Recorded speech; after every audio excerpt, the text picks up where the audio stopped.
You see there, it's unbelievable the effort that is happening here. On top of that, and Doug, I've been doing this to you all day, Doug behind the lens here.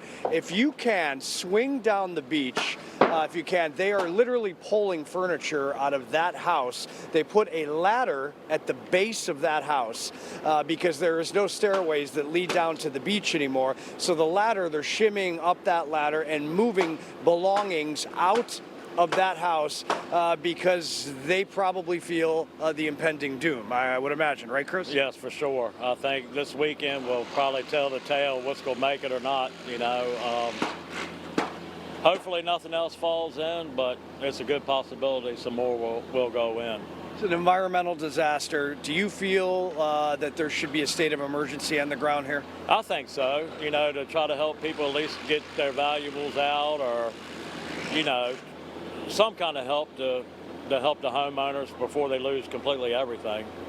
Chris, I appreciate it. Yes, good sir. luck to you guys. We'll be covering this throughout. Good luck, buddy. Yes, sir. Thanks, Chris Hicks, live on Fox Weather. And I just want to train, Doug, if you could train, look into that ladder right now on there. I'm going to walk over there and see if I can get a word in. In fact, I'll run because I don't want to take too much of your time here, Jane and others, as I run the shoreline. And maybe, hopefully, this mic, darn it, they just lost a piece of furniture.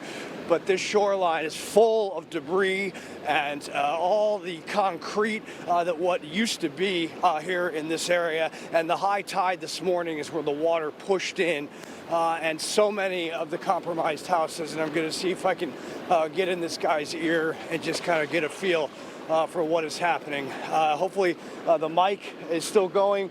Doug, give me a thumbs up if indeed it is. See if we can help them too. This is the concern. They're worried about this nor'easter stalling out and coming in here. And gentlemen, let me see if I can help you. I'll get the back end of this. What's this like, guys? This is my dear friend's house. Mary and Jerry, they live in Iowa. My grandparents built that place in the 70s. We're trying to save as much as we can before it goes in. It's unbelievable. How hard is this going to be to go in? You got a ladder and you're trying to move. I know. I just saw that. Yeah. Yes. Not good. But you got to remember, people have photographs. They have photo albums. But none of these people have been able to get out. So we're trying to get as much as we can for them. Do you think that this is going to make it, or do you feel? No. What's next then? That's a good question. I don't know. Let me ask you this. There's been a lot of discussion about perhaps the state should be calling a state of emergency here and helping. Do you feel that there is enough understanding of this situation here? I don't know. But I mean, look around you. How can you not understand it? Yeah. This, like I said, this was my grandparents' house from the 70s. I sold it in 2018 because I knew this was coming. But these people, this is their hopes and dreams. This is their life. What do you say to people that say, well, hey, look, why do people build on a coastline? Okay, when I was a kid, there was 250 yards of beach. Yeah. My feet are still burned from running over the sandbag that was right here, the sand dune. So I say those people, they need to have some empathy or something, because it wasn't always like this. Yeah, no doubt. That's the thing. People got to realize there was grass here too, right? There was so much dunes here when I was a kid.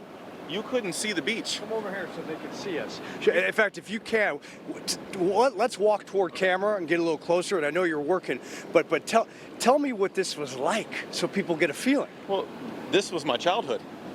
I've come here since 1983 when I was in my mother's womb. And there was a time when the dune was so large here that house right there had an extension deck above the upper level.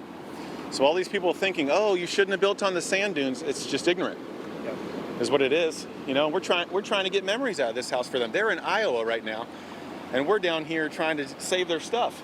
Unbelievable. What part of Iowa? I don't even know, to be honest with you. Okay. We're from Virginia. Like I said, I sold that. I built a little house over here, but my dear friend, Carolyn Hoagland, she was interviewed the other day.